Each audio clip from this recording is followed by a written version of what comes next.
Hi friends, welcome to కొత్తగా చందమామ కథలు. ఈరోజు మనం సుందరమూర్తి అనే కథ చెప్పుకుందాం. 9వ శతాబ్ది ప్రారంభంలో సుందర నాయనార్ అనే మహాభక్తుడు మన దేశంలో జన్మించాడు. ఆయన గొప్ప భక్తుడు మాత్రమే కాదు, అద్భుత చరిత్రుడు కూడా. తమిళనాడులోని తిరునావలూర్ గ్రామమునందు ఒక కుటుంబంలో పుట్టాడు నాయనార్. ఆ బిడ్డడు సౌందర్యమూర్తి కావడం వల్ల సుందర్ అనే పేరు అతనికి సార్థకమైంది. బిడ్డ అందచందాలు, వాని చురుకుతనము ఆ ఊరి పెద్ద అయినటువంటి మునరాయర్ను ఎంతగానో ఆకర్షించాయి. ఆయన సుందర్ను తీసుకుపోయి తన భవనంలో అపురూపంగా అల్లారు ముద్దుగా పెంచుకుంటున్నాడు. యుక్త వయసు రాగానే అతనికి నేర్పించవలసిన విద్యలన్నీ నేర్పించాడు. ఎంతో పేరొందిన గురువులను పిలిపించి సుందర్ను సమస్త విద్యల్లోనూ ప్రవీణుణ్ణి చేశాడు. క్రమంగా సుందర్కు పెళ్ళిడొచ్చింది. సంబంధం నిశ్చయమైంది. పెళ్లిపీటల మీద సుందర్ను కూర్చోబెడతారనగా ఒక వృద్ధుడు అక్కడికి వచ్చాడు. ఇదేంటయ్యా, వీడు మా కుటుంబానికి సేవకుడు. మా అనుమతి లేకుండా మీరు వీడికి పెళ్ళి ఎలా చేస్తారు? కావాలంటే ఈ పత్రం చూసుకోండి, నా మాట నిజమో అబద్ధమో తెలుస్తుంది అన్నాడు. అక్కడ ఉన్న వాళ్ళంతా ఆశ్చర్యపోయి చూస్తూ ఉండగా కోపం కొద్దీ సుందర్ ఆ పత్రం లాక్కొని చూడకుండానే చించేశాడు. అప్పుడు వృద్ధుడు ఎంత మాత్రం చలించకుండా, మాది తిరువెన్నైనల్లూరు గ్రామం. ఇప్పుడు ఈ కుర్రవాడు చించేసిన పత్రం నకలు మాత్రమే. అసలు తాటాకు పత్రం మా ఇంట్లోనే ఉన్నది సుమండి అన్నాడు. ఇందుకు అక్కడి వారంతా ఏకమాటగా, ఏమిటయ్యా పిచ్చివాడా, వీడు మీ కుటుంబానికి బానిసగా ఉండడం ఏమిటి? ఎక్కడైనా ఉందా ఇలాంటి విడ్డూరం? వెళ్ళు వెళ్ళు, నీ దారి నువ్వు పోవయ్యా అని కేకలు వేయసాగారు. వాళ్ళ కేకలతో ఆ ముసలివాడు మరింత రెచ్చిపోయాడు. ఈ వివాహం జరగడానికి వీల్లేదన్నాడు. అప్పుడు సుందర్, అయితే ఆ పత్రం ఏమిటో చూపించు అని వెంటపడ్డాడు. వృద్ధుడు ఒక తాళపత్రం తెచ్చి గ్రామస్తుల ముందు పెట్టాడు. అది సుందర్ తాతగారు రాసిన పత్రం. మేము రాబోయే వారము కూడా తిరునావలూరు సైతాన్ అనగా పిచ్చివాడన్నమాట కు సేవకులుగా ఉండగలవారం అని అందులో స్పష్టంగా రాసి ఉంది. ఈ పత్రం అందరికీ వింత కొలిపింది. గ్రామంలో పంచాయతీ చేశారు.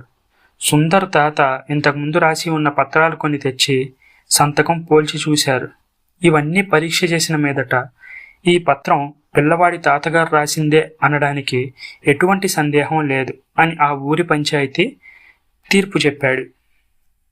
అయితే మీ ఇల్లెక్కడో చూపించవయ్యా అని ముసలివాణ్ణి గద్దించగా ఆ వృద్ధుడు నవ్వుతూ, రండయ్యా రండి అంటూ వారిని తీసుకెళ్లి గర్భగుడి లోపల దూరి అంతర్హితుడయ్యాడు. ఆ క్షణం సుందర్కు నిద్ర నుంచి లేచినట్లు అనిపించింది. ఆ క్షణమందే జ్ఞానోదయమై పూర్వజన్మ స్మృతి కలిగింది. కిందటి జన్మలో ఒకప్పుడు ఈ సుందర్ అనే కుర్రవాడు ఏకంగా కైలాస పర్వతానికి పోయి పార్వతీదేవి పక్కన ఉండే అందాల పరిచారికలను ఇద్దరిని చూసి ఇటువంటి అప్సరసలను పెళ్లాడని జన్మమెందుకు అని మనసులో అనుకున్నాడట. ఇందుకు పరమేశ్వరుడు కోపించి, నీవు భూలోకంలో మాకు సేవకుడిగా జన్మించవలసింది అని శపించాడట. సుందర్ పరమేశ్వరుడి కాళ్ల మీద పడ్డాడు. పరమేశ్వరుడు తన భక్తుడి మీద జాలిపడి తరుణోపాయం అనుగ్రహించాడు. ఈ శాపం వల్లనే సుందర్కు భూలోకమందు మానవ జన్మ కలిగింది. పోతే జ్ఞానోదయం కలిగిన క్షణం నుంచి సుందర్కు రోజు రోజుకు ఈశ్వర భక్తి ఎక్కువ అయిపోసాగింది. అతను వరుసగా దేశంలోని శైవక్షేత్రాలన్నీ దర్శించడం ప్రారంభించాడు. వెళ్లిన చోటల్లా మృదుమధురమైన కవిత్వంతో తన్మయం కలిగేట్లు ఈశ్వరుణ్ణి స్తుతించేవాడు. సుందర్ దర్శించిన శైవక్షేత్రాల్లో అతనికి భగవంతుడు చిత్రమైన అనేక మహిమలు చూపిస్తూ వచ్చాడు. సుందర్ చిదంబరం, తిరువారూరు వెళ్ళాడు. తిరువారూరులో ఉండగా పరవై నాచియార్ అనే పిల్లతో అతనికి వివాహమైంది. ఈ నాచియారే కిందటి జన్మలో తను వరించిన పార్వతీదేవి పరిచారికల్లో ఒక ఆమె అనే సంగతి పూర్వజ్ఞానం వల్ల సుందర్ గ్రహించాడు. సుందర్ తిరువత్తియూర్ అనే గ్రామం చేరుకున్నాక భగవంతుని ఆజ్ఞని శిరసావహించి సంగిలి నాచియార్ అనే మరి ఒక కన్యని వివాహం చేసుకున్నాడు. ఈ సంగిలి నాచియార్ అతిలోక సుందరి. ఆనాడు పార్వతి పక్కన తను చూసిన రెండో పరిచారికగా ఉన్న అప్సరసే ఈ సుందరి అని సుందర నయనార్కు అవగాహన అయింది. ఒక బిల్వ వృక్షం కింద ఈమెను సుందర వివాహం చేసుకున్నాడు. ఇంకా ఎప్పటికీ నిన్ను విడువను అని అతని వద్ద ప్రమాణం తీసుకోమని పరమేశ్వరుడు ఆమెను పురికొల్పాడు. అలాగే ఆమె పెళ్లికి ముందు మాట తీసుకుంది. అయితే తొందరపడి మాట ఇచ్చాడే కానీ తరువాత సుందర్ ఆలోచనలో పడ్డాడు. అయ్యో, ఇక్కడి నుంచి కదలనని ప్రమాణం చేశానే, మరి దక్కిన క్షేత్రాలు దర్శించడం ఎలా అని జిజ్ఞాస కలగగానే, స్వామి, నేను తొందరపడి ఆమెకు మాట ఇవ్వడం వల్ల ఇక కదలడానికి వీలు లేకపోతుంది. కనుక నువ్వే ఈ వృక్షంలో శాశ్వతంగా ఉండిపోవలసింది అని ఈశ్వరుణ్ణి ప్రార్థించాడు. సంగిలి నాచ్యాల దగ్గర కొంతకాలం ఉండేసరికి సుందర్కు మళ్ళీ తక్కిన క్షేత్రాలు దర్శించుకుందామనే కుతూహలం కలిగింది.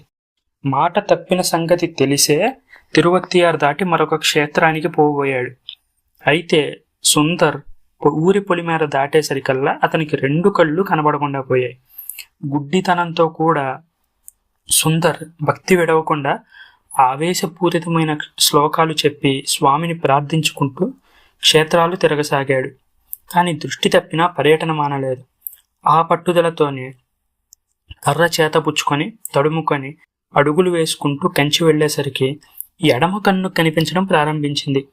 తిరువారూరు చేరుకునేసరికి పూర్తి దృష్టి వచ్చేసింది. ఈ లోపల మొదటి భార్య అయిన పరవై నాచియార్కు ఇతను 2వ పెళ్లి చేసుకున్న సంగతి తెలిసింది. సుందర్ను తన ఇంట్లో అడుగు పెట్టవద్దన్నది. అప్పుడు సుందర్ తన ఇష్టదైవాన్ని వేడుకోగా పరమేశ్వరుడు ప్రత్యక్షమై ఇద్దరికి మళ్లీ స్నేహం కలిపాడట.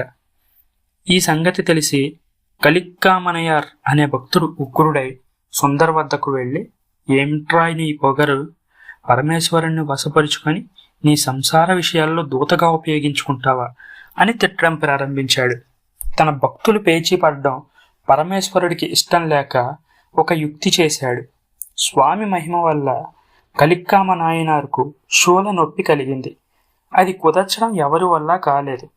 చివరికి పరమాత్ముడు అతనికి కలలో కనిపించి, ఓ ఈ నాయనార్, నీ బాధ కుదర్చడానికి సుందర్ ఒక్కడే సమర్థుడు అని చెప్పాడు.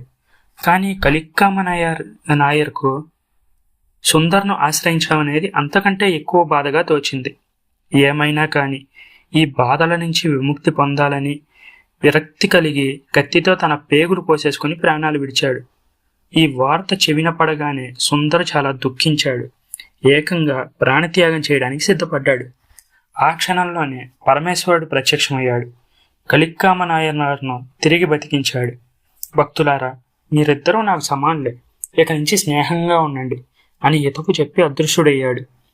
ఆ తర్వాత సుందర్ అనేకమైన ఇతర క్షేత్రాలు దర్శించుకుంటూ పోయి పరమేశ్వరుణ్ణి ప్రార్థించగా ఐరావతం భూలోకానికి దిగొచ్చింది.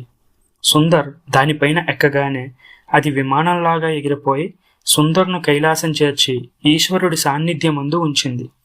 మహాప్రవక్త అయిన సుందర్ పవిత్ర చరిత్ర వింటే ఒక్క తమిళ దేశస్థులకే కాదు, ఎవ్వరికైనా తన్మయత కలిగి తీరుతుందనడంలో ఎటువంటి సందేహం లేదు. ఈ కథ మీకు నచ్చినట్లయితే దీన్ని లైక్ చేయండి, మీ ఫ్రెండ్స్ అందరికీ షేర్ చేయండి. అలాగే మన ఛానల్ను సబ్స్క్రైబ్ చేసుకోవడం మాత్రం అస్సలు మర్చిపోకండి. Thank you friends.